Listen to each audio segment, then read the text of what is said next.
Okay, spawning in the bottom left here for the Risen community. As the blue Terran, we've got Skipper. And in the top right, winning the last game, under the banner of PasT Gaming, the green Zerg, we got Frostybear. So this map is wild. The first time I saw this, it blew my mind, because you can be pressuring the front of a Terran's base here, and you can be working the rocks down at the same exact time with some Zerglings to get into the natural expansion. So that you really have to be good at multitasking on this map if a Zerg decides to go for such a strategy.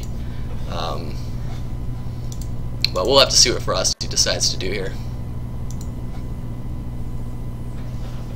Both players saying they're pretty tired. Yeah, I mean, it happens.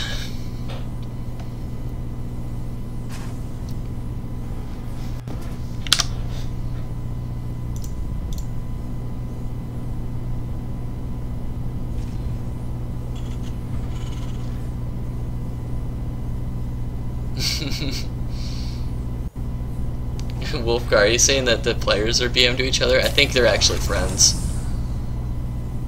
That's why they're being a little more open with each other. So we got a hatchery first here from Frosty.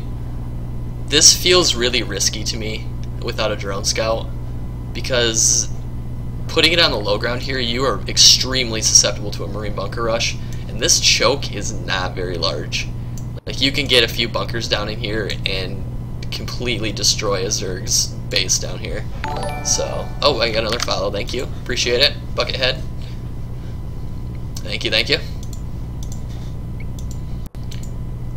So we got a spawning pool, probably going to see a geyser here at 16.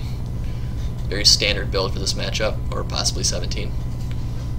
Oh, there it is. Finishing the wall off here, Skipper is. I guess he's a little bit concerned about like maybe a 6 pool or 10 pool, somewhere in that range. Because normally if a player wasn't afraid of such a thing, they wouldn't put the supply depot down, and they would instead just go for a faster command center. But not this time. And thank you for following, Dr. Cap Hayden. Appreciate it. Or I should just say Hayden. I would assume that you were the one that I met earlier. This is PasT speaking. I don't know if you guys... I don't even know if I introduced myself, honestly. But anyways.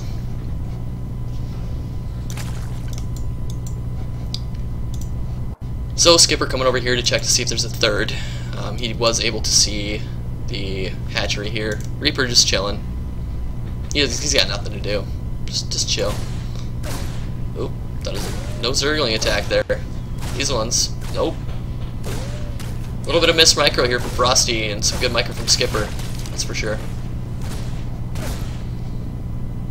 Yeah, he was at risk of losing it right there, but he managed to jump down, so give him props for that. No more additional Reapers on the way, just that one. It's a little risky to do that. If your opponent decided to not drone their natural and just make a whole bunch of speedlings, then you would only have one Reaper to defend you. This natural expansion would actually be dead outright. So I think with a quick Bane bust, you could easily wipe out a player that only makes one Reaper. Because that was it. Like, that's all he has to scout and defend himself. Until the Hellions are out. Okay, he's going for a couple Marines. Need to get that bunker down. That bunker should have been down a little while ago. Very risky play. Another little trick that you can do. So you go for a hatch first, and then you go hatch pool gas, and you build one pair of lings in your main, and you use those to protect your drones. And then what you do is, as soon as your hatchery finishes here in the natural expansion, you build one pair of Zerglings and you rally it to the natural expansion of your opponent. And you can actually catch your opponent off guard and kill their SCV that's building this command center and delay it. And sometimes, depending on the map's positioning, say Skipper had spawned up here, then when he lifts and he's building his reactor, you can actually attack that reactor while it's building. And I've killed the reactor before and like delayed it for a really long time and forced them to rebuild it. So just a neat little trick that you can do to get some aggression against your Terran opponent.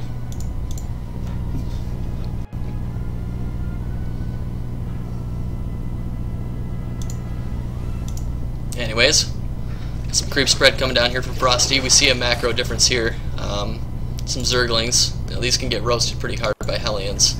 But if we see a good surround here from Frosty, then this natural expansion of Skipper is going to be in danger. Curious to see if there's a bunker on the way. I hear some firing. Okay, so he's he's killing these rocks down here. I don't know why it's called a rock tower. It's not a tower. They're just rocks. When you call a rock tower a mountain. Anyways. So a little more creep spread. Try to get these bases connected. That'd be great for him. Something I've learned over hitting Masters, since I've hit Masters League, is that it doesn't matter how good your macro is. Like, you can get away with macroing pretty well and win in all the leagues, but if your macro, if your creep spread isn't good, it doesn't matter what you produce because you're not gonna be able to take a good fight. Oh my god, wait, these creep tumors just created a wall and helped surround those. Wow, that was so lucky. Oh, got another follow. Thank you, Android Woods. Appreciate it. So Frosty really should push and monopolize on this. And literally, if he did, this supply depot's down, and that would be an auto win. But looks like Frosty's going to be pretty safe here. He's ahead. Stay ahead. Always a good way to play. Banshee coming out here. He pimped play is right. That was crazy. That blew my mind. Like, yeah, I've never seen that either.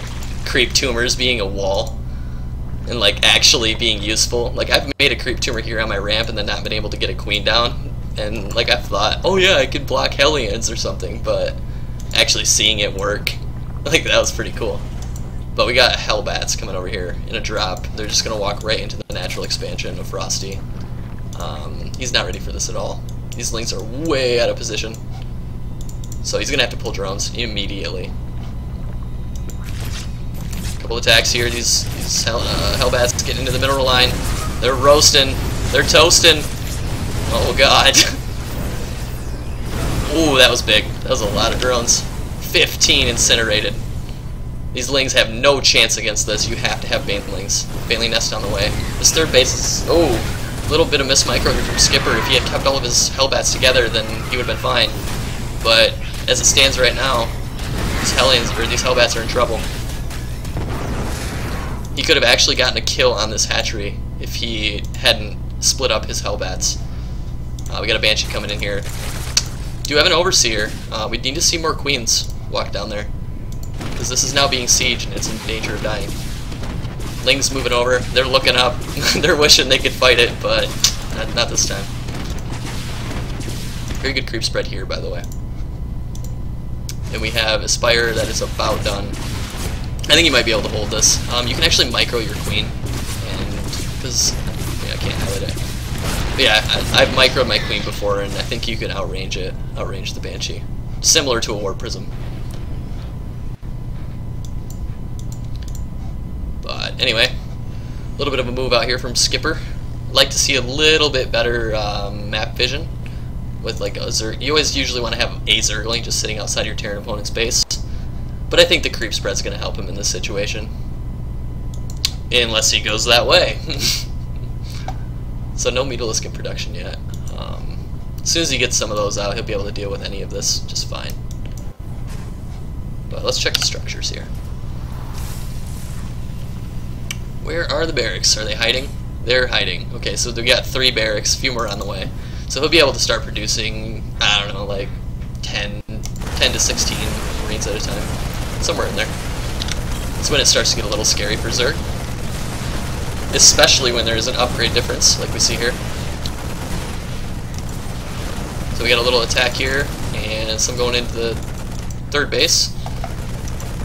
Widowmine's gonna burrow here. Maybe. Another 42 Zerglings on the way. Frosty definitely macroing pretty well. His units have just been kind of out of position, and that's probably going to cost him this third base, unfortunately. Or not. He has some links pop in the third base here, and they're going to clean it up. Oof.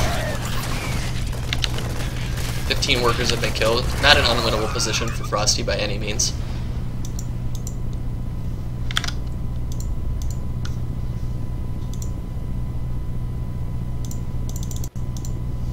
So yeah, pretty big supply difference here. I like this planetary at the third base for Skipper. This is very safe. He needs a couple more turrets though. Yeah, he's taking out the rocks now. So yeah, the upgrade difference here, we've got +2 coming up here for Skipper. No armor on the way just yet. Yeah, we got a lot of lings moving out here for Frosty. Wow, okay, yep. Medevacs go flying right by. I don't think Frosty was paying attention at all. This third base is definitely dead.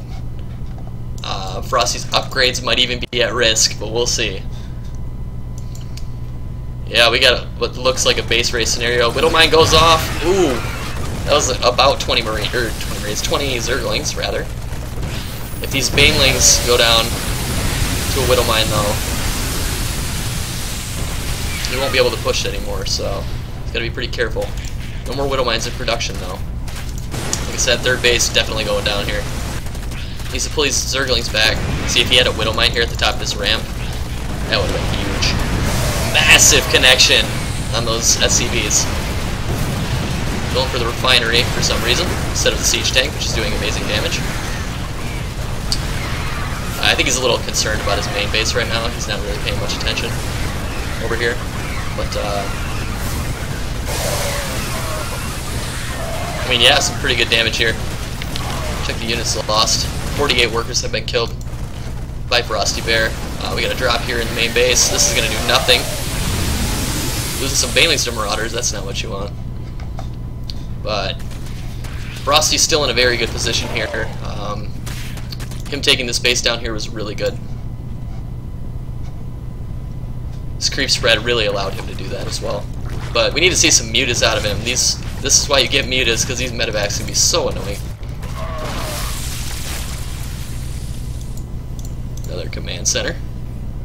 It's always good when you make as many command centers as possible, because then eventually you reach this point toward the end of the game where you can just suicide every single SCP that you have.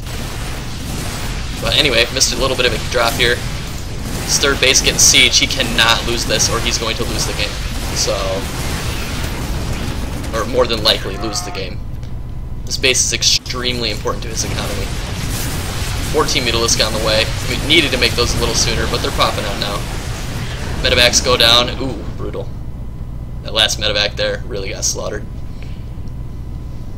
So, alrighty. So, upgrades are starting to even out again. Looks like Frosty was fighting at an upgrade deficit that entire time, so gotta give him props. Usually it's pretty difficult to fight a Terran when you have an upgrade disadvantage. Widowmine getting no kills here. Moves it over a little bit, he can deny this base. That might go down. But we got another base down here, so. Anyway, let's see what Frosty does here. Got a huge potential for Frosty to throw this still. Widowmines are amazing units, if you let them be. We did see Frosty lose about 30 Zerglings before. That's 15 supply. So if he loses a couple, you know, that's 30 supply gone, and then you gotta be careful. So this Widowmine already got activated. Looks like it probably killed that drone that was trying to expand. Overlord speed on the way. Oh, okay, he's got a couple overseers. Up to 5 overseers, so if he manages to do a pressure into the main base here, he'll be able to, what do you call it? Contaminate, that's what it is. He'll be able to contaminate all of these buildings. I wanted to say eradicate for some reason. I was like, nah, I mean, yeah, he wants to destroy them, but that's not an ability. Overseer ability, automatically kill a structure. Sounds balanced. Put it in. Huge supply difference right now, but remember, Widowmines can change the tide of every engagement if you let them. All of these Mutalisks moving up in, fighting Marines directly. Very ballsy move. Looks like he had plenty of Mutos to deal with it. A couple Zerglings coming in to reinforce. Yeah, this fourth base is certainly going to fall. Being lifted. That's not really relevant. He has Mutalisk. All of Skipper's army's dying. But he still has a planetary. So I don't think he's even going to be able to hold, even with a planetary. He has enough Banelings to just run right into it and kill it. I don't know. Yep, see, there we go. Baneling's connected. Everything died. Frosty macroing very well this game, definitely. GG is called. Frostybear's a victor, 2 in a row.